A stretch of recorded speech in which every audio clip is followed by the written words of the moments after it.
नमस्कार, आपण पाहताय कोकणचं नंबर 1 महाचॅनल कोकण सात लाईव्ह. बातमीपत्रात आपलं स्वागत. सुरुवात करूया हेडलाईन्सनं. मल्टी स्पेशालिटी बाबत केसरकरांच्या माहितीवर राजघराण्याचा खुलासा.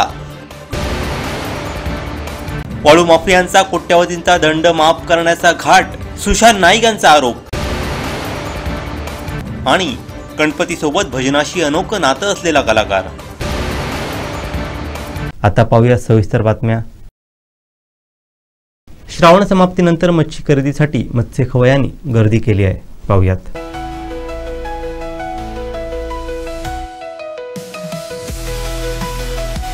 नमस्कार, मी दीपेश परब स्वागत करतो कोकण सात लाईव्हच्या लाईव्हमध्ये. श्रावण समाप्ती झालेली आहे आणि श्रावण समाप्तीनंतर मत्स्यखवय्यांची मासे खरेदीसाठी गर्दी आपल्याला पाहायला मिळते. खरं तर कोकणात शक्यतो श्रावण संपल्यानंतर ज्यावेळी आपला गणपती बाप्पा म्हणजे गणेशाच्या चरणी गणेशाचं पूजन झाल्यानंतर 1.5 दिवस 5 दिवस किंवा पुढे 11 दिवस विसर्जन झाल्यानंतरच काही जे श्रावण पाळणारे नागरिक आहेत ते नंतरच या ठिकाणी मांसाहार किंवा मासे वगैरे खरेदी करतात. मात्र असे काही नागरिकसुद्धा आहेत की श्रावण समाप्तीनंतर गणपतीच्या अगोदर म्हणजे आज रविवार आहे आणि या रविवारी मासे खरेदी पसंत करतात काही नागरिक आहेत. ते असेच नागरिकांची आज गर्दी आपल्याला मत्स्य बाजारपेठमध्ये पाहायला मिळते. मी आता आहे वेंगुर्ला येथील सागररत्न मत्स्य बाजारपेठच्या समोर आहे आणि आपल्याला पण जाऊयात मासे मार्केटमध्ये, पाहूयात काय स्थिती आहे ती आणि काय माशांचे दर आहेत ते.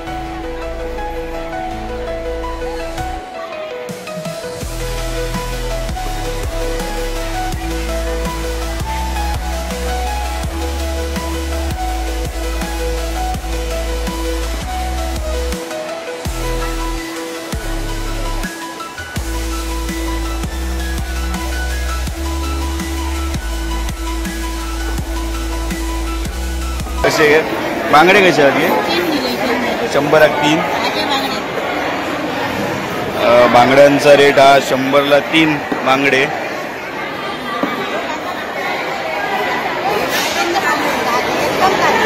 कसे आहेत बांगडे गे? 4.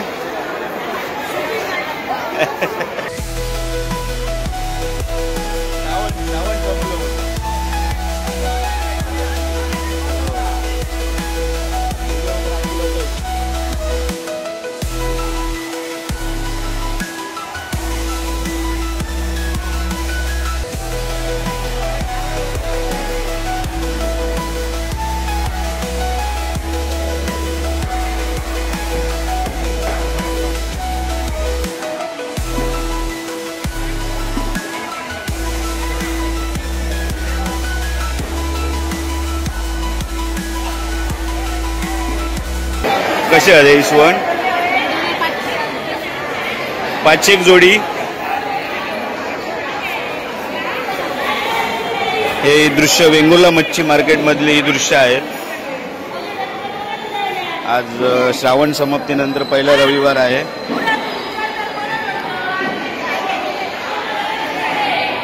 कसे बांगडे कसे?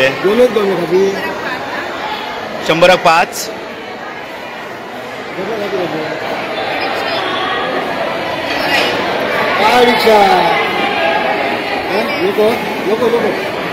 शंभरला 5 बांगडे.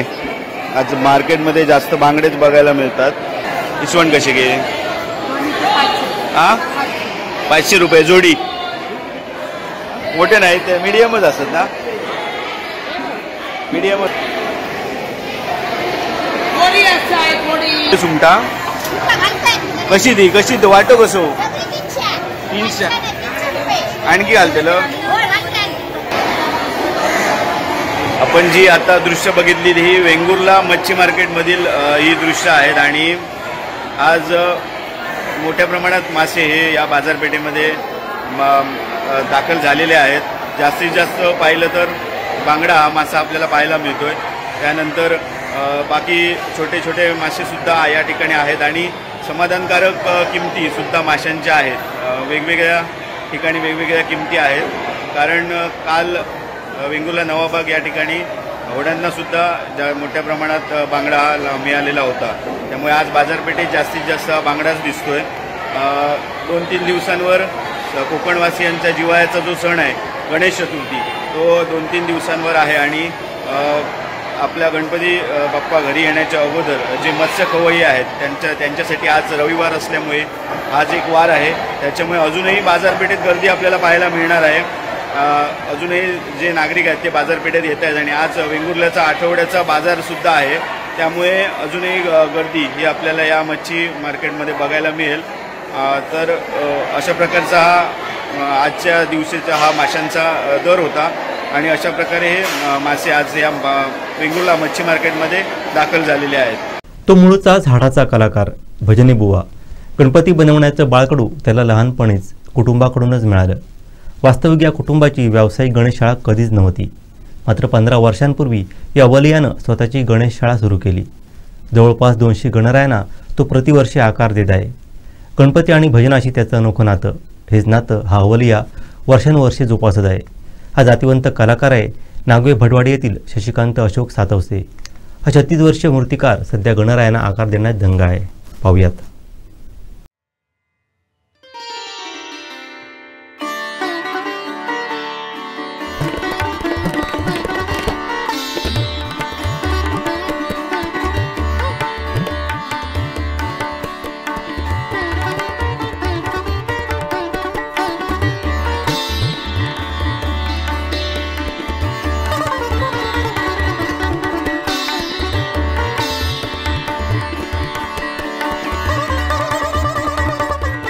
नमस्कार, मी शशिकांत अशोक सातवसे, नागवे, वरची पटेलवाडी, तालुका कणकवली. माझ्या शाळेचे नाव अथर्व आर्ट. मला लहानपणापासूनच गणेश मूर्तिकलेची आवड होती आणि परंपरागत म्हणजे पंजोबा, आजोबा, बाबा आणि मी असं ते शिकत आलो. त्याच्यामुळे माझ्या अंगभूत असल्यामुळे ती आवड निर्माण झाली आणि मग हळूहळू गणपती करायला मी सुरुवात केली. सुरुवातीला मी गणपती असे छोटे छोटे करायचे, म्हणजे कोणी एक दोन असे गणपती करायचे. नंतर लोकांची रिक्वायरमेंट वाढायला लागली, तसं मी गणपती मोठ्या प्रमाणात व्यावसायिक स्वरूपात करायला लागलो. आता या माझ्या गणपती शाळेत जवळपास 100 मूर्त्या ह्यावर्षी आहेत. माझ्या गणेश शाळेत 50% गणेश मूर्त्या पेपर लगद्यापासून बनवलेल्या मूर्त्या आहेत. म्हणजे शाडू माती, झाडांचा डिंक आणि पेपराचा भुगा असं एकत्र करून जो पेपर मॅश होतो त्याच्यापासून तयार केलेल्या या सर्व मूर्त्या आहेत आणि त्या एक सुबक आणि चांगल्या बनतात. आता या गणेश मूर्तींची मोठ्या प्रमाणात मागणी वाढली आहे आणि नवीन मुलं पण या क्षेत्रात त्या प्रकारचं शिक्षण घेऊन येत आहेत. त्याच्यामुळं त्या मुलांचं या क्षेत्रात स्वागतच आहे. परंतु या गणेश मूर्ती बनवण्यासाठी किंवा ह्या कलेसाठी जास्तीत जास्त वेळ देऊन ती कला कशी डेव्हलप होईल, या कलेत आणि काय नवीन नवीन बदल करता येतील किंवा मूर्ती कसं आकर्षण आणता येईल किंवा रंगसंगती या सगळ्या गोष्टी शिकून त्यांनी 100% आपला 100% वेळ देऊन या कलेत म्हणजे व्यावसायिक दृष्टीने येण्याची गरज आहे. पूर्वीच्या काळी मूर्त्या आहेत ना, लोकलला माती मिळायची, जी म्हणजे खाणीत माती मिळायची. मग ते खाणीतली माती लोक हाणायची आणि छोट्या छोट्या मूर्त्या बनवायची. मग कसला तरी पिंजरीचा कलर, हळदीचा कलर, डोळ्यांसाठी असं काळा कुठे काजळाचा असं कलर असे करून गणपती करायचे. त्यावेळेस व्यावसायिक स्वरूप नव्हतं आणि ते गणपती करायचे, ते लोकांना आवडायचे. पण आता काय झालं आहे की आता ज्या लोकांनी व्यावसायिक दृष्टिकोनातून ह्या व्यवसायाकडे बघितल्यामुळे ना, की बाहेरनं गुजरातातनं माती आणली जाते, जी लोकलची माती नको, ज्याच्यामध्ये लोकलच्या मध्ये जे खडे असतात मातीचे ना, दगडाचे, ते आता लोकांनी त्याच्यातनं चांगली माती हवी म्हणून शाडू माती आणायला लागलेत लोक आणि त्याच्यापासून गणपती करायला लागलेत. गणपती मोठे व्हायला लागलेत. सुरुवातीला 1 फुटाचे 2 फुटाच्या मूर्त्या असायच्या, आता 5-5, 10-10 फुटाच्या मूर्त्या लोक घरात बसवायला लागलेत. मग त्याच्यासाठी चांगली माती बाहेरनं मागवावी लागली. परत आता कलर म्हणजे वेगवेगळ्या कंपन्यांचे कलर छान छान आलेत, फ्लोरोसेंट वगैरे सगळे कलर आलेत. परत लोकांना आता फेटा गणपतीला हवा आहे, ज्वेलरी हवी आहे. परत धोतराला म्हणजे कापडाचं धोतर, म्हणजे त्याला आपण शेला धोतर असं म्हणतो, ते कापडाची लोकांना हवी आहेत. असं सगळे मूर्तिकलेत असं स्वरूप बदलत गेलं आहे आणि एक कला आणखी डेव्हलप व्हायला लागली पूर्वीपेक्षा. खरं सांगायचं तर पहिल्यांदा कला ही माणसाला अशी गप्प बसू देत नाही. मी एक ग्राफिक डिझायनर म्हणून फक्त एक म्हणजे स्वतःचं व्यवसाय म्हणून नव्हतं, तर एक म्हणजे आर्थिक काहीतरी इन्कम हवं म्हणून करायचो. पण एक कला अंगभूत होती, एक आवड होती पहिल्यापासून गणपतीची. मग ती हळूहळू गणपतीत करत गेलो. आणि स्वतः मी भजनी बुवा पण आहे, त्याच्यामुळं एक कलाकार म्हणून तो कला भजनी कला असेल किंवा गणपतीची कला असेल, ती एका जागेवर म्हणजे माणसाला अशी बंद करता येत नाही किंवा अशी त्याला सोडायला देत नाही ती. मग ती कुठे गप्प बसायला देणार नाही, त्याच्यामुळे त्या क्षेत्रात राहावंच लागतं. आणि आपण होऊन जातं ते गणपतीचं काम किंवा भजनी बुवांचं काम, भजनी कलेचं काम.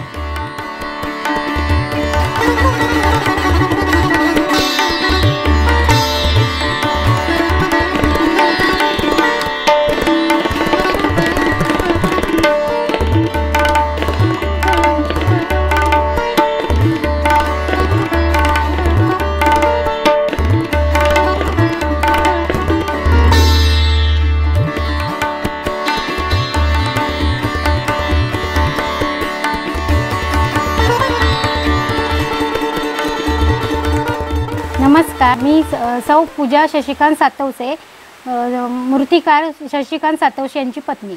मला कलेची पहिल्यापासूनच आवड होती. ती लग्न झाल्यानंतर मला ती जोपासता आली. लग्न झाल्यापासून मी ह्यांच्याकडनं थोडं शिकत गेली आणि आवड एवढी झाली की आता मी पूर्णपणे सर्व काम त्यांच्याबरोबर करते. आम्ही वर्षभर गणपती करतो, तेव्हा माती काम करताना जेवढा आनंद होत नाही तेवढा कलर काम करताना, जेव्हा श्रावण महिना आपला लागतो तेव्हापासून जी मूर्तीला वेगळेपण येतं ते शब्दात वर्णन करू शकत नाही. ते आम्ही कलर काम करतो तेव्हा खूप म्हणजे मूर्तीला जपावं लागतं. त्यांनी लग्न झाल्यापासून मला आजपर्यंत प्रत्येक गोष्टीत समजून घेतलं. प्रत्येक आर्थिकदृष्ट्या किंवा इतर दृष्ट्याही आमचे भरपूर चढ उतार आले. उदाहरणार्थ कोरोनात त्यांचा जॉब गेला, पण या गणपतीमुळेच आम्ही आज आमचं स्वतःचं घर किंवा इतर म्हणजे मुलाचं शिक्षण किंवा आर्थिकदृष्ट्या आमची छोटी मोठी स्वप्न आम्ही या गणपतीच्या व्यवसायातून पूर्ण केली.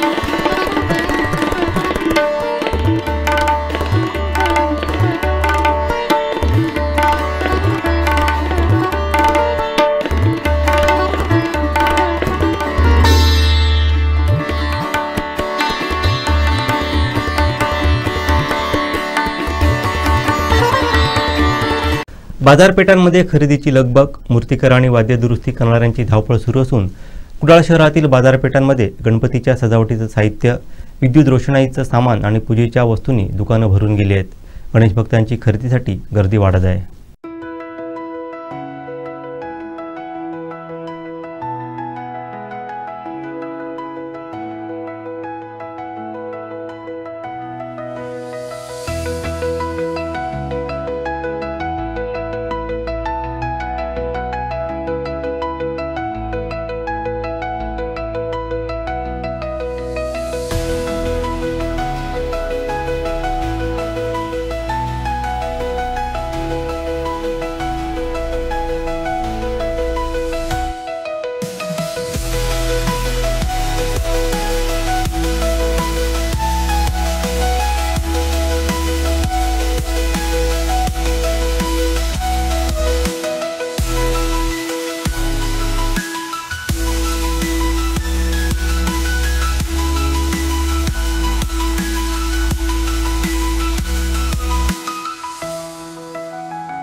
माजी मंत्री आमदार दीपक केसरकर यांनी मल्टीस्पेशालिटीवरून दिलेल्या माहितीनंतर राजघराण्यानं पत्रकार परिषद घेत आपली भूमिका मांडली. राजेसाहेब खिमसावंत भोसले व युवराज लखमराजे यांनी यावर खुलासा केला. हॉस्पिटल याच्यासाठी लॅब लागते, हॉस्पिटलसाठी ॲडमिनिस्ट्रेटिव्ह वेगवेगळ्या बिल्डिंग लागतात. ज्या ठिकाणी मूळ हॉस्पिटल आहे तिथंच मल्टीस्पेशालिटी झालं पाहिजे. म्हणून जर कोणी ज्यांना अशी इच्छा असेल तर त्यांनी राजघराण्याची भेट घ्यावी. त्यांच्या नुसत्या सह्यांसाठी थांबलेलं आहे. मल्टीस्पेशालिटीचं टेंडर झालेलं आहे, त्याची एजन्सी फायनल झालेली आहे. त्यांच्यामध्ये त्यांच्या सह्या फक्त होण्याच्या बाकी आहे. सह्या झाल्या की ताबडतोब हे काम आम्ही दुसऱ्या दिवशी सुरू करू शकतो. तर थोडा एक भाग आम्हाला बाजूला काढून ठेवा. तो पण झाला होता, अग्रीमेंट मॅप पण तयार झालं होतं, सगळं तयार झालं होतं, सह्या पण झाल्या. पण पुढे अडचण ही आम्हाला माहीत नाही का. आमदार आज म्हणतात की आमच्याकडून काहीतरी हे आहे, म्हणजे राजघराण्यापासून होत नाही आहे. आमच्याकडून तयारी आहे. आम्ही तयारी आम्ही राजी पण दिली आहे. सह्या झाल्यात, सगळ्या झाल्यात. असं की नाही की नुसतं तोंडी राजी दिली आहे. कशामुळे थांबलेले ते मला वाटतं तुम्ही सरकारनं विचारू शकता. कलेक्टर साहेबांनी कोणाला असेल ते विचारा. कशाला आम्ही सांगणं ते चुकीचं होईल. गणेशोत्सव अवघ्या 3 दिवसांवरती येऊन ठेपलाय. गणेशोत्सवासाठी लागणाऱ्या विविध वस्तूंनी कणकवली बाजारपेठ सजली आहे. खरेदीसाठी ग्राहक गणेशभक्त मोठ्या संख्येने कणकवली बाजारपेठेत दाखल होत असल्यामुळे मोठी वर्दळ पाहायला मिळते आहे.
नमस्कार.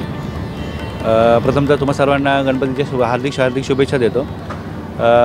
आपल्याकडे गणपती सजावटचे जे साहित्य लागतं ते बऱ्या प्रमाणात जे मुंबईला आपल्याला मिळतं ते सगळं इथे उपलब्ध आहे. म्हणजे त्याच्यामध्ये रेग्युलर झेंडूच्या माळा, विविध मोत्यांच्या माळा, आकर्षक फुलांचे पट्टे, हे वेगवेगळ्या कलर कॉम्बिनेशनमध्ये जमतं जे कॉम्बिनेशन आहे कलरचं ते कॉम्बिनेशन तुम्हाला आम्ही कस्टमाइज करून देतो. आम्ही स्वतः बनवतो. त्यामुळे तुम्हाला जे काही वस्तू लागतील ते स्वतः आम्ही तुम्हाला बनवून देणार आहोत इथे तुमच्या ज्या कलर कॉम्बिनेशनप्रमाणे. त्याचप्रमाणे तुम्हाला माठीमध्ये लागणारे वेगवेगळ्या प्रकारचे वेली मिळतील आपल्याकडे, मोत्यांच्या माळा मिळतील, लाईट्समध्ये निऑन लाईट्समध्ये नावं मिळतील. असे वेगवेगळं साहित्य जे तुम्हाला लागणार, जे आपण मुंबईला मार्केटमध्ये पाहतो ते सगळं साहित्य इथे त्याच रेटमध्ये द्यायचा मी इथे प्रयत्न करतो आहे. खूप छान रिस्पॉन्स आहे. दरवर्षी आता गेली जवळपास मी 15 ते 10 वर्ष माझा स्वतःचा डेकोरेशनचा बिझनेसला मी 15 वर्ष तो करतो. त्याचा तो माझा अनुभव आहे आणि 10 वर्ष ह्याचा बिझनेस चालू आहे. त्यामुळे बऱ्यापैकी कस्टमर हे जोडले गेले आहेत. त्यामुळे ती लोक येतातच दरवर्षी आणि काहीतरी नवीन द्यायचा मी प्रयत्न करतो. त्यामुळे लोकांना जे काही नवीन पाहिजे ते माझ्याकडे मिळतं. त्यामुळे लोक येतात. यामध्ये यावर्षी नवीनमध्ये आपल्याकडे निऑन लाईट्समध्ये नावं आहेत. गणपती बाप्पा मोरया आहे, लाडका बाप्पा आहे, विघ्नहर्ता आहे, अशा पद्धतीची नावं आहे. ही सध्या नवीन ट्रेंडमध्ये चालू आहे. त्याचप्रमाणे हे शोभिवंत जे वरच्या ज्या माठीमधले आहेत मोत्यांमध्ये माळा त्या देखील नवीन आहेत. फुलांचे बंच आहेत त्यामध्ये नवीन आहेत. यंदा आपल्याकडे अशा पद्धतीने कमळची फुलं आहेत, गुलाबांची फुलं आहेत, याचे स्टिक्स आहेत. हे नॅचरल लुक आहे त्याला, म्हणजे क्लोज टू नॅचरल, म्हणजे खरं फुलांचे जसं लुक असतं ना तसं द्यायचा मी प्रयत्न करतो.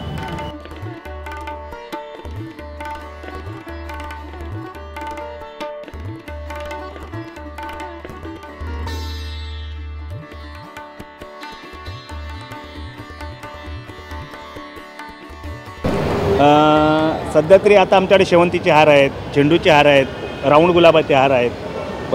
त्याच्यात ॲड म्हणजे पाकळीचे हार आहेत त्याच्यात नवीन. आणि उद्या परवा कण्हेरीचे हार पण उपलब्ध होतील, कारण चतुर्थी जवळ आली आहे.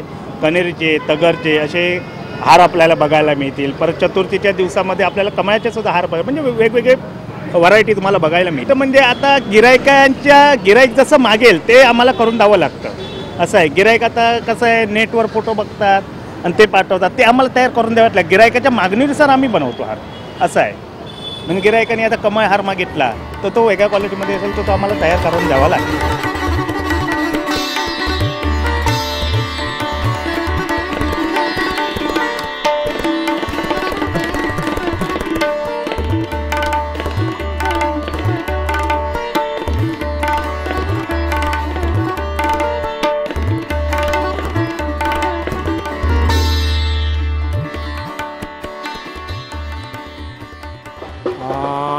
हा नवीन एक शॉट आला आहे, चायना शॉट.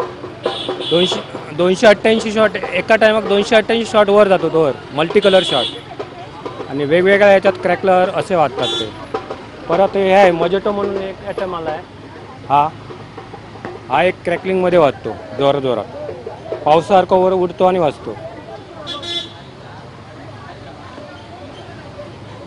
स्काय शॉट आहे नवीन. स्पायरो म्हणून आहे, राऊंड शेपमध्ये वाटतो असं.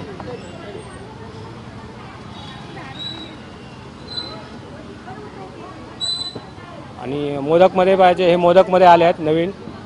प्युअर काजू मोदक, मलई मोदक, ड्रायफ्रूट मोदक, मिक्समध्ये सगळ्या प्रकारचे मोदक आले आहेत नवीन. ॲटम बॉम्बमध्ये हा मोठा ॲटम बॉम्ब आला आहे, जम्बो ॲटम बॉम्ब म्हणून. ग्राहकांचा रिस्पॉन्स कसा आहे? ग्राहकांचा रिस्पॉन्स म्हणजे अजून तसं काही मुंबईवाले अजून दाखल झाले नाहीत. आजपासून होईल सुरुवात असं वाटतंय, बघू.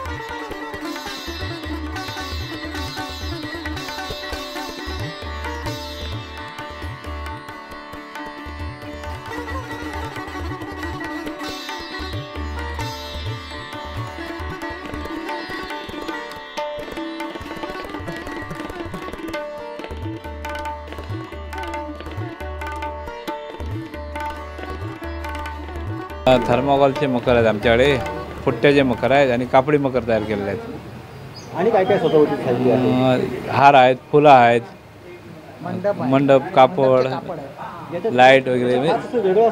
आकर्षक म्हणजे आमच्याकडे फुलांचं डेकोरेशन जास्त आहे आणि कापडे आम्ही स्वतः शिवून देतो.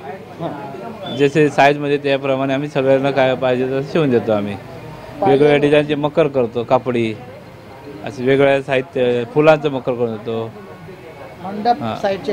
हां, जसे कोणाला पाहिजे त्याप्रमाणे आम्ही करून देतो साईजमध्ये. परत घरगुती सजावट करून देतो आम्ही, काही थोडक्या पैशामध्ये योग्य रेटमध्ये करून देतो. चांगलं दुकान म्हणून आम्ही ते ठेवलेलं आहे. लोकांची सेवेसाठी आम्ही हे करून ठेवलेलं आहे जास्त करून.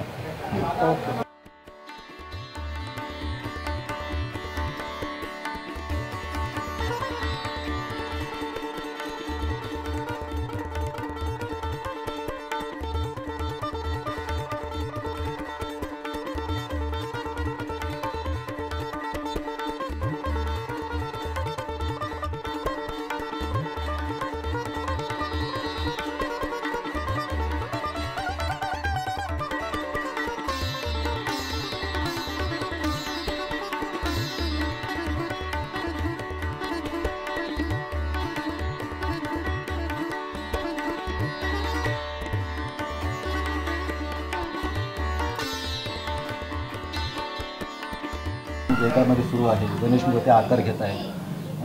गणेश मूर्त्यांमध्ये दरवर्षी काहीतरी वेगळेपण हे आढळतच असतं. यावर्षी विशेष नाविन्य काय आहे?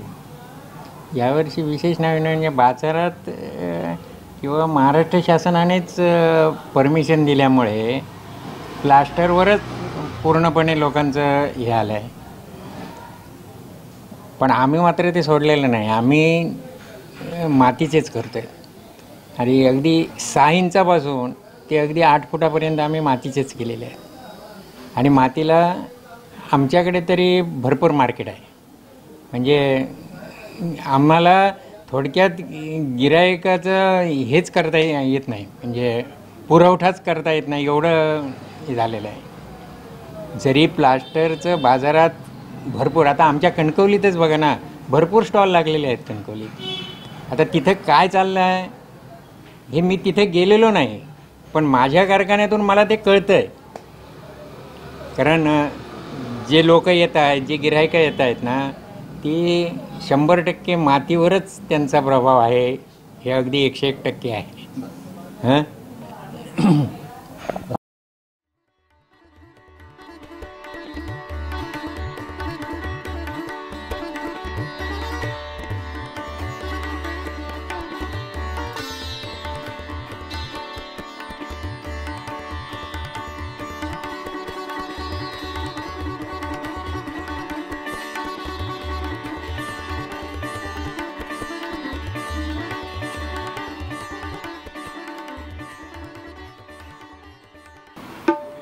आता 1 महिन्यापासून तयारी चालू आहे याची. म्हणजे लोकांची कशी ऑर्डर असेल तसं बनवतो आम्ही.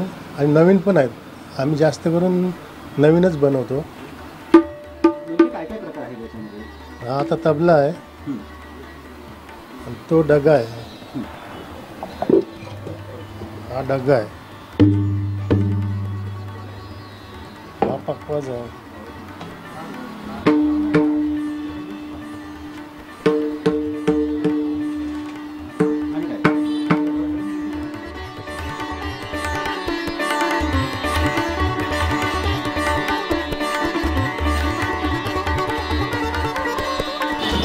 ग्राहकांना जे लागेल तसे आम्ही साहित्य बनवून देतो. 25 वर्ष चालू आहे, म्हणजे 2000 चालू केलं दुकान. रिस्पॉन्स चांगला आहे. ग्राहकांची अधिक मागणी कुठल्या वाद्यासाठी आहे? पकवाज, ढोलक, ढोलकी आणि तबल्यासाठी आणि हार्मोनियम.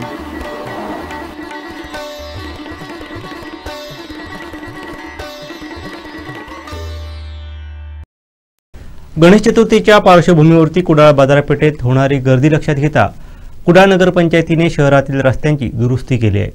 अनेक दिवसांपासून रस्त्यांना पडलेले खड्डे बुजवून ये-जा करणाऱ्या नागरिकांना आणि गणेश चतुर्थीच्या खरेदीसाठी येणाऱ्या भाविकांना मोठा दिलासा मिळाला आहे.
जिल्हाधिकारी कार्यालयातील एक वरिष्ठ अधिकारी ऑगस्ट महिन्याअखेरीस सेवानिवृत्त होत आहे.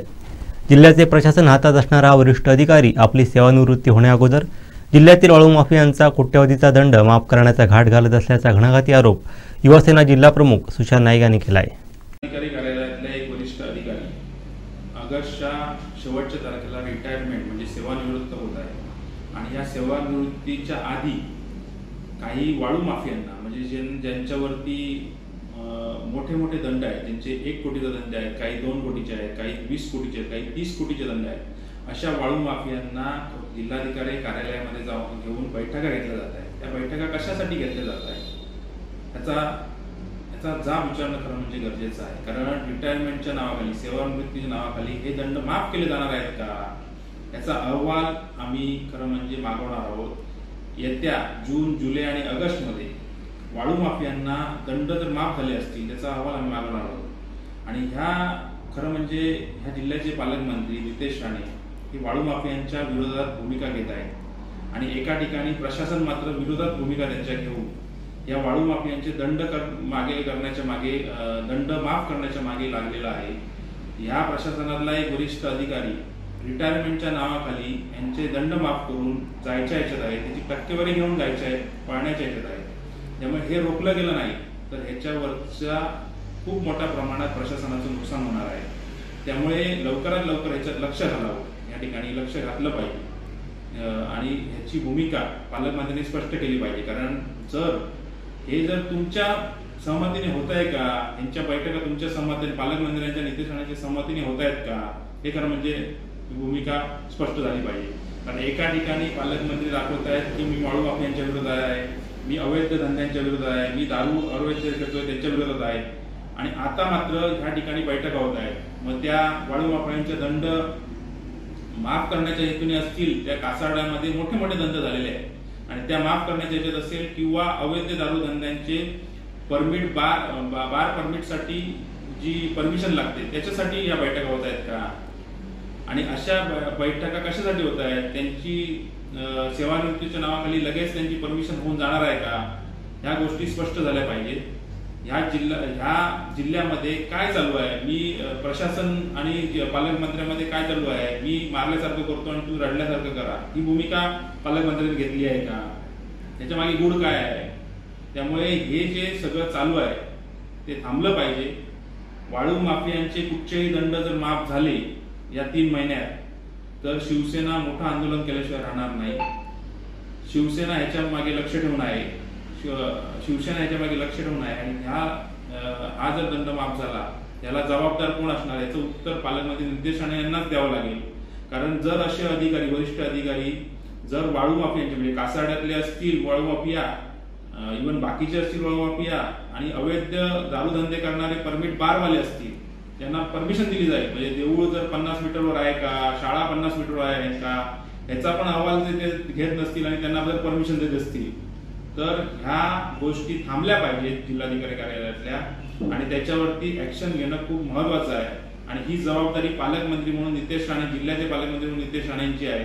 आणि जर झालं तर ह्याच्या मागे कोण आहे आणि या टक्केवारी घेण्यामागे कोण आहे, कारण हे जे चालू आहे ते सर्वस्वी टक्केवारी घेण्यामागे चालू आहे, टक्केवारीसाठी चालू आहे.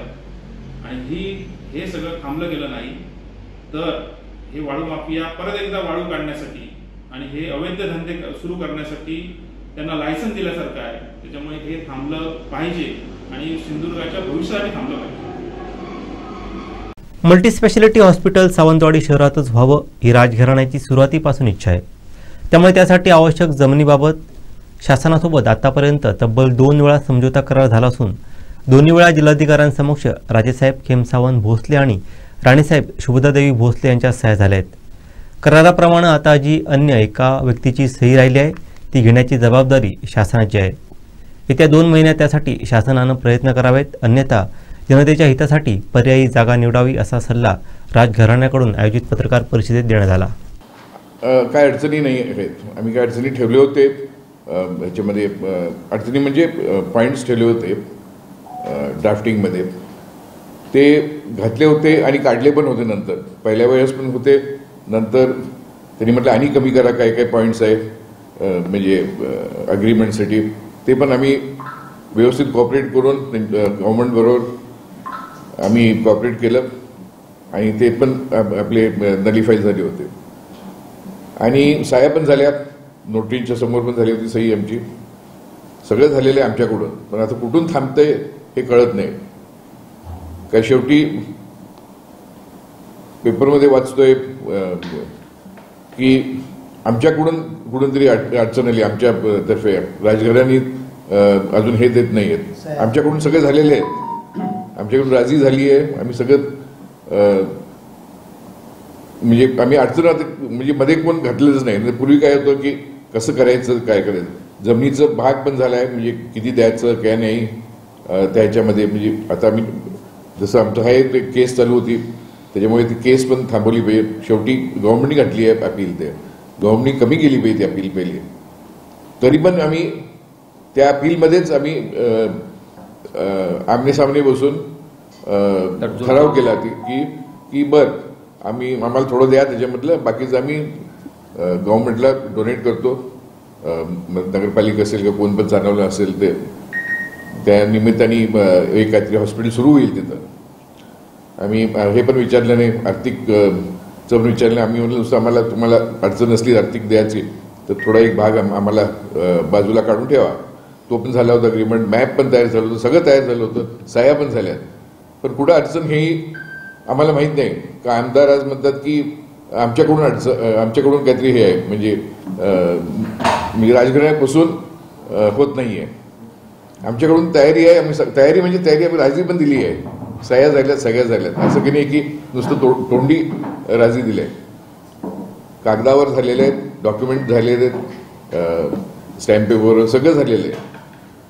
आणि हे का समज व्हायला लागली आहे गव्हर्नमेंटकडून असे स्टेटमेंट्स करतात, म्हणजे आम्हाला मुश्किल करतात लोक. मग आम्हाला बघतात की राजकारण का असं करायला लागलं, आमच्या सोयीसाठी गव्हर्नमेंट बांधायला लागले तर आमच्याकडून अडचणी आलेली. असं नाही आहे, आमच्याकडून अडचण नाही आहे काय, आम्ही हो म्हटली. आणि तसं नाही होत असलं, जसं लखनराजेंनी सांगितलं की होत नसलं तर दुसरं जागा तरी बघा ना, मग एक ऑल्टरनेटिव्ह ठेवा. इथून झालं नाही, गव्हर्नमेंट असेल तर कोणाचं हे मंजुरी नसेल तिथं आणि होणार नसले तर 1 महिन्याच्या मध्ये 2 महिन्याच्या मध्ये तरी देतोय आम्ही देत नाही मुदत. लोकांनी पण मुदत दिली पाहिजे, लोकांनी पण म्हटलं पाहिजे की हे काहीतरी एक सांगा की होणार का नाही. नाही तर काय होतंय, नुसतं थापा मारून पेपरवर नुसतं थोडं समोर यायचं म्हणून हे करायचं आणि दुसऱ्याला अडचणीत टाकायचं, दुसऱ्याला जबाब द्यायला ठेवता तुम्ही. असं नाही होणार झालं पाहिजे. आणि आमच्याबरोबर कन्फर्म केलं पाहिजे होतं आपण की आमच्या पत्रकारांना सांगतोय, म्हणजे न्यूज देतात ते की आमच्याकडून पण त्या टायमाला खुलासा केला पाहिजे होतं की आम्ही अडचण घालायला लागलोय का तिथं. आमच्याकडून नाही आहे काय अडचण, आम्ही हो म्हटलेलं आहे.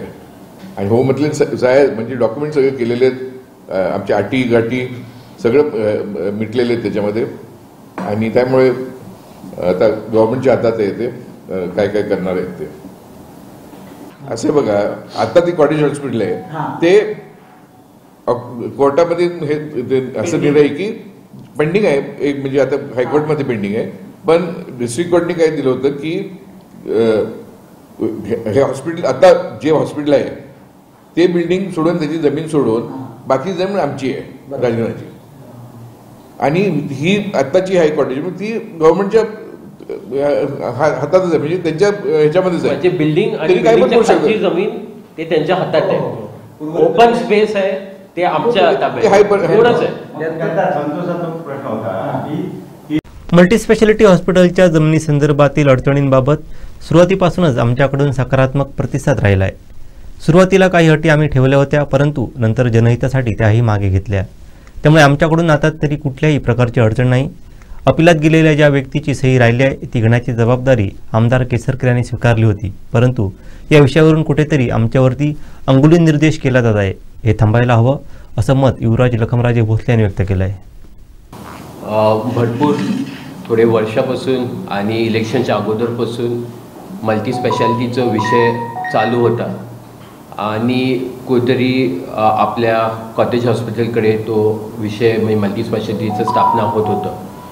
तर आपलं राजकारण वर्षानुवर्ष आपण जमिनी दिलो आहे, म्हणजे आपण गार्डन असेल, आपली वरती नरेंद्रनगर टाकीत असेल ती जागा पण दिली होती, आपली नगरपंचायत दिली होती, शिल्पग्राम असे भरपूर प्रचंड जागा आपण समाजसेवासाठी दिले होते. तसंच आपलं आता सध्याचे मल्टीस्पेशालिटी हॉस्पिटलचं पण जागा आपण तयार आहे द्यायला. आणि इलेक्शनच्या अगोदर आणि इलेक्शनच्या नंतर पण 2दा आपण कागदपत्र विषय केलं होतं. त्याच्यामध्ये कलेक्टर साहेबांनी पण सही केली होती, राजेसाहेब राणी साहेबांनी पण सही केली होती. ते विषय 2दा झाले. त्याच्यामध्ये काय टर्म्स आणि कंडिशन्स होते, ते सरकारचे टर्म्स अँड कंडिशन्स होते, आपले होते आणि आपण त्या पद्धतीने केले. त्याच्यामध्ये नुसतं एक पार्टी असेल त्यांची काही सही झाली नाही आहे आणि त्याच्यावरून तो प्रश्न रखडले गेला आहे.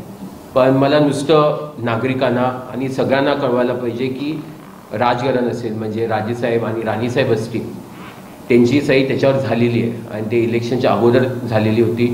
त्याच्यानंतर काहीतरी बदल केले होते कागदपत्रामध्ये आणि त्याच्यानंतर इलेक्शनच्या नंतर पण अजून एक कागदावर परत सही झाली होती आणि त्याच्यावर कलेक्टरची पण सही झाली होती. त्याच्यामध्ये प्रशासकीय म्हणजे वकील असतील शासनाचे आणि आमचे वकील पण असतील, शामराव सावंत असतील, आकेरकर असतील आणि आंबे असतील, त्यांनी सगळ्यांनी ते सगळं कागद ठरवून आपण ते ड्राफ्ट करून ते केलं होतं कागद. पण ह्या काय कारणामुळे तो रखडला जातोय, म्हणजे एक मनुष्य काय एक व्यक्ती ते सही करत नाही आहे. तर मला वाटते की आमदार असतील, आपले स्थानिक आमदार असतील, दीपकभाई केसरकर असतील, त्यांनी पण भरपूर प्रयत्न केले. म्हणजे आमच्यावर पण चर्चा केली होती, दुसरे पार्टीवर पण भरपूर चर्चा केली आणि त्यांचे पण प्रयत्न भरपूर होते त्याच्यामध्ये. पण मला वाटते की आपण आता ते कुठेतरी लोकांच्या हितासाठी आहे, ते आरोग्य सेवेसाठी आहे. तर मला वाटतं की आपण म्हणजे राजकारण पण असेल, लोक पण असतील आणि आपले स्थानिक आमदार पण असतील आणि आपले पालकमंत्री नितेश साहेब असतील, तर त्यांनी आपण एक ठामपणे आपण डिसिजन घ्यायला पाहिजे की ह्या पुढच्या काळामध्ये एक 15 दिवस असतील का 1 महिन्यामध्ये ती सही होत नसेल तर कुठेतरी एक दुसरा जागा बघा, काय कुठेतरी एक दुसरी काहीतरी कारवाई करा. कशाला उगाच वेळ काढणं, ते उत्तर मिळणार नाही आपल्याला आणि कुठेतरी आपण नुसतं ह्या गोल गोल चक्करमध्ये फिरतोय. तर मला वाटतंय की लोकांच्या आरोग्य सेवेसाठी आहे आणि तो एक मोठा प्रश्न आहे. आणि समजा इथं होत नसेल, आमचं इच्छा आहे इथं व्हायला, म्हणजे राजकारणाची इच्छा आहे आणि इथं हॉस्पिटल झालेलं पण होतं, म्हणजे अगोदर हॉस्पिटल होतं आणि राजकारणाने स्थापना पण केली होती तेव्हा, तर तिथंच झालं तर अतिउत्तम आहे. पण काय कारणामुळे होत नसेल तर कुठेही सुविधा आजूबाजूच्या परिसरामध्ये पण झालं तर ठीक आहे. कशाला उद्या आजच्या परिस्थितीमध्ये आपल्याला गोव्याला जायला लागतो, ते 50-60 किलोमीटर आहे, तर इथं 1-2 किलोमीटर आजूबाजूला झालं तर असं मला वाटत नाही नागरिकांना गैरसोय होईल. तर माझी प्रक्रिया आणि राजकारणाची प्रक्रिया ती आहे की कुठेतरी ती हॉस्पिटल स्थापना व्हायला पाहिजे आणि काय कारणामुळे थांबत असेल तर कुठेतरी त्याला एक ठाम करून डिसिजन घेऊन कुठेतरी एक मुदत देऊन त्यांनी ते ठराव घ्यायला पाहिजे. ती आमची प्रक्रिया आहे. आपल्याला काय प्रश्न विचारायचे असतील तर 100% आपण विचारा. सांगायचं गेलं तर आमच्याकडून कुठले तिकडचे एक भाग आहे तो कुठला जुना इमारत आहे ते, आणि तो भाग आहे तो दुसरा भाग आहे नवीन बिल्डिंग बांधलं.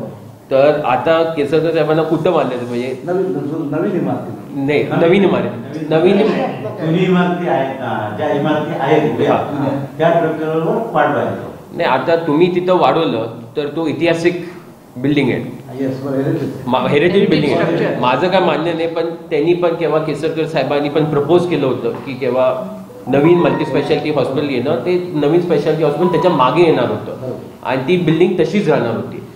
तर आम्हाला वाटतंय की ऑलरेडी ऐतिहासिक स्थळची बिल्डिंग आपली आहे आणि अजून अशी बिल्डिंग राहिले नाही आहे, तर चुकीचं होईल की कुठेतरी अजून एक ऐतिहासिक बिल्डिंग कुठेतरी नुकसान होईल. आपले तलाव आहे आणि असंच काहीतरी गेलं तर मग काय राहणारच नाही सावंतवाडी. तर म्हणून ती प्रक्रिया आहे. जर त्याने जुन्या इमारतीमध्ये केलं जर ते चालेल का? म्हणजे जुन्या इमारती नवीन इमारतीमध्ये ऐतिहासिक वास्तू आहे, म्हणजे आपल्याकडे मोठी तलाव आहे, ते तर ढासळू देऊच नाही. परंतु जर नवीन इमारत जी आता शासनाने त्याच्यावर खर्च केला आहे तिथे जर 7 मजली उभारले गेले, आपली त्या जागामध्ये ना खरं म्हणजे आपली मालकी नाहीये, कुठं नवीन बिल्डिंग आहे त्याच्यामध्ये आपलं त्याच्यामध्ये काय काय नाही मालकी म्हणत नाही, परंतु शासनाची जर 7 मजली जर परवानगी 100% करून दे. आता सध्या गावात चर्चा आहे की राजकारण कशाला सही करत नाही आणि तो विषय म्हणून आपण एक प्रेस घेतला आणि म्हणून आज मी बोलतोय की आपण सही केलेली आहे आणि काय कारणामध्ये राहिलेलं आहे आणि ते राहिलेलं ते आपण प्रशासनाला विचारून घ्या, ते सांगतील, सरकार सांगतील, तर त्यांना माहिती आहे एक्झॅक्टली की कशामुळे रखडले गेलेलं आहे. आणि आम्ही अजूनपर्यंत आमची इच्छाच आहे आणि राजवांची दरवेळची इच्छा असते की म्हणजे लोकांची सेवा करायला आणि त्या अनुषंगाने आपण जमीन देतो, कुठली कोणाची सेवा असेल आणि आरोग्य सेवा ते सगळ्यात महत्त्वाचं आहे. तर 100% आम्ही जी जुनी जागा पण होती हॉस्पिटलची ती पण जागा आम्ही दिलेली अगोदर, तर ती पण द्यायला आपल्याला काय हरकत नाही आहे. आपण एक कोर्ट मॅटर होतं तर आपण तडजोड करून आपण त्याच्यामध्ये मिटवलेलं आहे. त्याच्यामुळे सरकार पण सही केलं, सरकारचे प्रतिनिधी कलेक्टर साहेबांनी सही केलेली आहे. सरकारकडून म्हणजे मुख्यमंत्री मंत्रिमंडळामधून तो पण निर्णय पण आलेला आहे. तर कशामुळे थांबलेलं आहे ते मला वाटतं तुम्ही सरकारला विचारू शकता, कलेक्टर साहेबांनी कोणाला असेल ते विचारा. कशाला आम्ही सांगणं ते चुकीचं होईल आणि एवढंच आम्ही सांगू शकतो त्याबद्दल. आमच्याकडून सगळं झालेलं आहे आमचं, म्हणजे आम्ही सांगितलेलं आमचं सगळं झालेलं आहे. आमचं अजूनपर्यंत लोकांच्या सेवासाठीच आम्ही आहे इथं आणि लोकांच्या सेवासाठीच आम्ही इथं असणार आहे. नियोजित संकेश्वर बांधा रस्ता सावंतवाडी शहरातून होऊ शकतो का असा सवाल केला असता हा महामार्ग शहरातून जाणं कठीण असल्याचं राजेसाहेब खेमसावंत म्हणाले. पाहूयात. नाही, मी काय म्हणतोय, आता सावंतवाडीतून जात असेल पण काय होतंय, जागा किती लागणार त्या महामार्गाला, जागा लागतील. आपल्या सावंतवाडीमध्ये कसं आहे, पसारट व्हायला जागा कमी आहे. आता जमीन पण मिळायला कोणाकडून घ्यायला पण तशी जमीन खरं म्हणजे रस्त्यासाठी पण जमीन घ्यायला हा अवघड पडणार आहे. तर कोपरेकडून लोक सोडत नाहीत, कंपल्सेशन करा, पण लोक मग हे म्हणतात की आमचं जमीन घेतलं, आमचं एकच घर होतं इथं, अर्ध्यापेक्षा घर गेलं, बोबांब होतात. म्हणून मला वाटतं की ॲक्च्युली फिजिकली बघितलं तर असं बघताना तसं मार्ग 4 लेन मार्ग येणार, हे येणार, कुठून येणार तो, असं होऊ शकत नाही ना. किती पाडायला लागणार, म्हणजे किती बिल्डिंग पाडायला लागतील तुम्हाला त्याच्यामध्ये. परत आपलं कसं वरती खाली आहे, एक लेवलचं नाही. आता बांधा आपलं हे कसं आहे, पुढाळ बिळाळ एक हे नाही, त्यांचं काही खालीवरती नाही, एकच ह्याच्यावर आहे. मग ते कुठं मारू शकतात ते.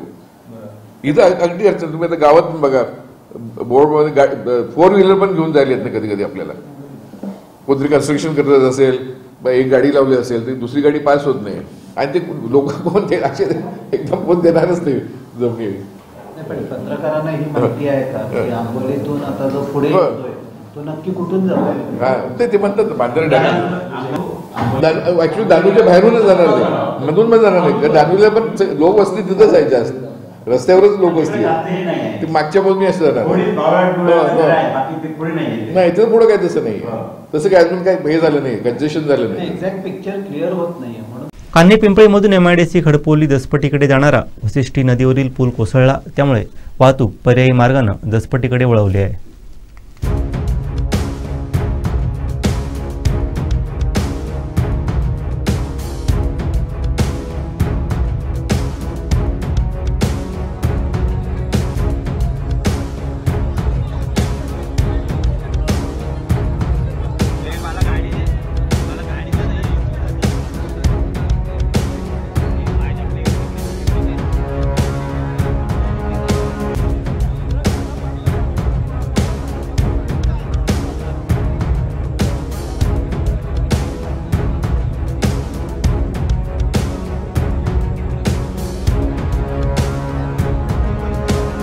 गणेश चतुर्थीपूर्वीच्या वेंगुर्ले आठवडा बाजाराचा आढावा घेतलाय आमचे प्रतिनिधी दीपेश परब यांनी.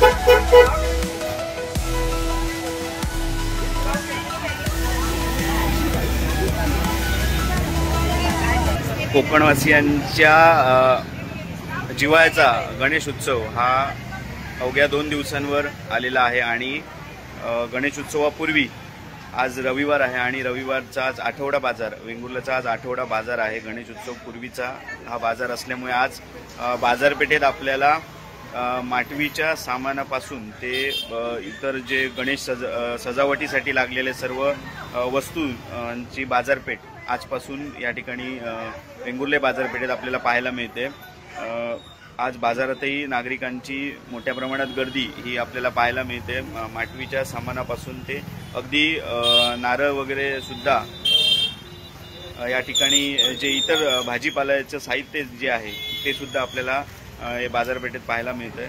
तर पाहूयात काय काय साहित्य बाजारपेठेत आज दाखल झालेलं आहे, कारण गणेश उत्सव पूर्वीचा आज आठवडा बाजार आहे आणि वेगवेगळं जे गणेश सजावटीसाठी साहित्य, त्याचप्रमाणे माटवीसाठी जे साहित्य आहे, तसेच इतर जे साहित्य आहे ते आपल्याला बाजारपेठेत आज पाहायला मिळत आहे. तर पाहूयात बाजारपेठेत काय काय दाखल झालं आणि काय काय दर आहेत.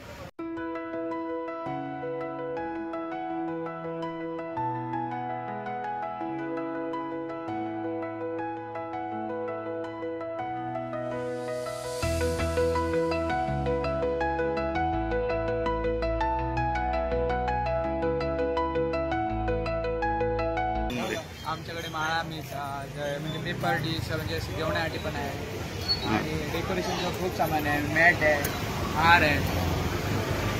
गणपतीला लागणारे मॅट पासून हारपर्यंत हे सर्व पारंपरिक वेंगुर्ले बाजारपेठेतील व्यापारी आहेत. आता नाव कसं? श्रीनिवास सौदागर. श्रीनिवास सौदागर. आणि त्यांच्या दुकानात बघा सगळे वस्तू, सजावटीच्या वस्तू आपल्याला पाहायला मिळत आहेत. तसेच सजावटीचे कागद सुद्धा आहेत. काय दर आहेत पताक्याचे? काय दर आहेत? 50 पासून 70 पर्यंत. आणि कागदांचे कसे दर? 5 रुपयापासून आहेत, 5 रुपयापासून 15, 20, 25, 50 पर्यंत वेगवेगळ्या कागद डेकोरेशनचे. जे गणेशासाठी जी माळा वगैरे आहेत किंवा जे सजावटीचे आहेत त्यांचे दर काय आहेत? 50 पासून 100-150 पर्यंत आहे. हे 50 पासून 100-150 पर्यंत. आणि हे पेपर डिश वगैरे पण पाहायला मिळतात, त्याचे कसे काय दर आहेत? 40 रुपयापासून आहेत, 40 रुपयापासून 50-100 पर्यंत आहेत. अशा प्रकारे सजावटीचं साहित्य सुद्धा वेंगुर्ले बाजारपेठेत दाखल झालेलं आहे.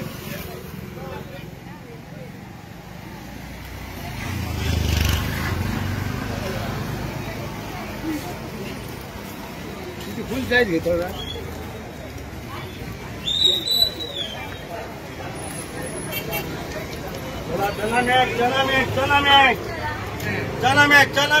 कसं आहे मॅटची किंमत? 80 रुपये मीटर. 80 रुपये. 80. आणि 150 रुपये, 150, 180 रुपये. अरे ही यांची किंमत कशी आहे? याची किंमत असं 200 रुपये असं आहे. याची असं किंमत 150 रुपये. याची किंमत मोगरा असं 150 रुपये. आणि त्यामध्ये 200 रुपयाचा एक चांगल्या प्रतीचा गोंडा या ठिकाणी उपलब्ध आहे 200 रुपयामध्ये. त्याचप्रमाणे दरवाजासाठी तोरण 425 रुपये. आणि माटीसाठी स्पेशल हरण या ठिकाणी उपलब्ध आहे 125 रुपयामध्ये हरण. 125 रुपयामध्ये हरण. आर्टिफिशियल हरण सुद्धा 125 रुपये. त्यानंतर गोंडा या ठिकाणी 50 रुपये आणि 70 रुपये. प्लेन घेतला तर 50 रुपये आणि डिझाईनवर घेतला तर 70 रुपये.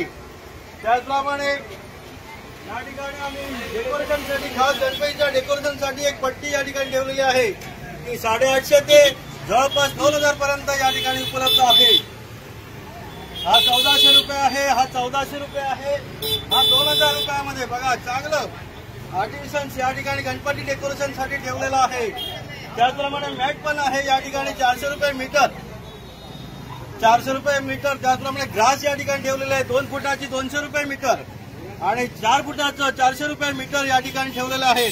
योग्य दरात माफक दरात या ठिकाणी या पॉप्युलर क्लॉथ स्टोअरमध्ये चटई आहे 120 रुपयापासून ते जवळजवळ 525 रुपयापर्यंत या ठिकाणी माफक दरात उपलब्ध आहे. त्याचप्रमाणे रेडीमेड या ठिकाणी उपलब्ध आहेत pant, shirt, T shirt, hosiery यामध्ये. त्याचप्रमाणे कुर्ता सेट, ड्रेस मटेरियल हे या ठिकाणी उपलब्ध आहे. हे होतं वेंगुर्ले तालुक्यातील प्रसिद्ध पॉप्युलर स्टोअर आणि यांच्याकडे सुद्धा सजावटीचे बरेचसे साहित्य आपल्याला पाहायला मिळतंय.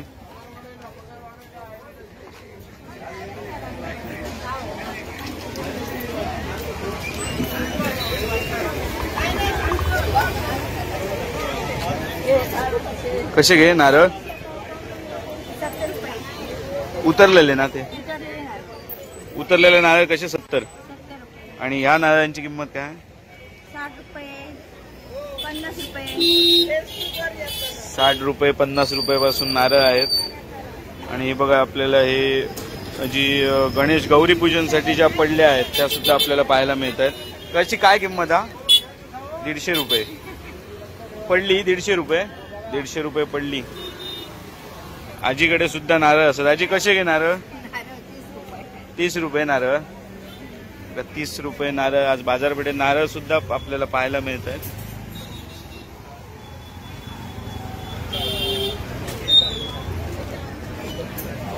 ओले सुपारी. ओले सुपारींचा दर काय घे? 200 रुपये. 200 रुपये. 200 रुपये काय? शेकडा. 200 रुपये शेकडा ओली सुपारी. आणि हे उतरलेले नारळ कसे? 80 रुपये एक. उतरलेल्या नारळाची किंमत 80 रुपये.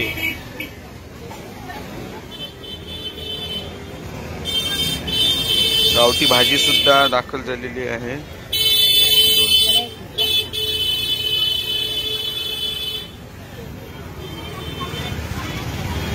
दोडकी कशी घे आजी? 50 आणि एक. आणि ते भोपळे 30 रुपये का बेस. भाजी सुद्धा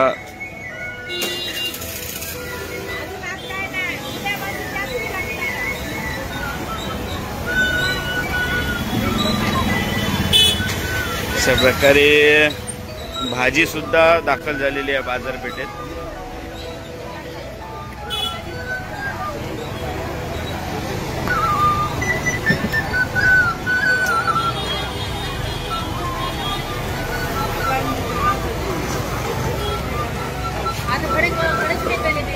काय गेले?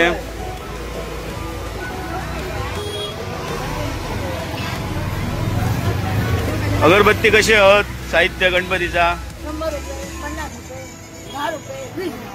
रत्नागिरी टाइमला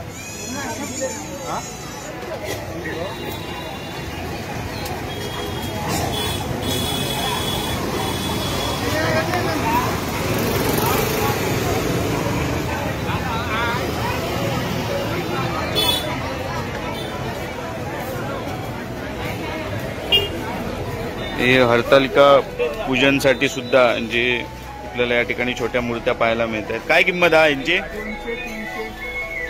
200ची. 200ची घ्यायची.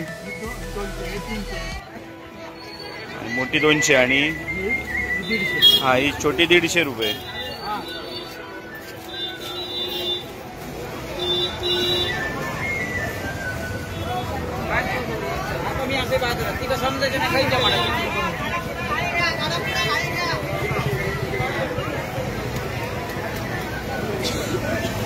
कसे हो?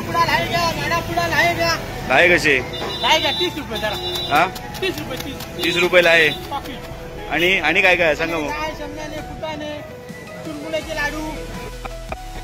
शेवटी ठळक घडामोडी पुन्हा एकदा. मल्टी स्पेशालिटी बाबत केसरकरांच्या माहितीवर राजघराण्याचा खुलासा. वाळू माफियांचा कोट्यावधींचा दंड माफ करण्याचा घाट सुशांत नाईक यांचा आरोप. आणि गणपतीसोबत भजनाशी अनोखं नातं असलेला कलाकार. बातमीपत्रात वेळ झाली ते थांबण्याची. पाहत राहा बदलत्या कोकणचा बुलंद आवाज. कोकणचा नंबर 1 महाचॅनल कोकण 7 लाईव्ह. धन्यवाद.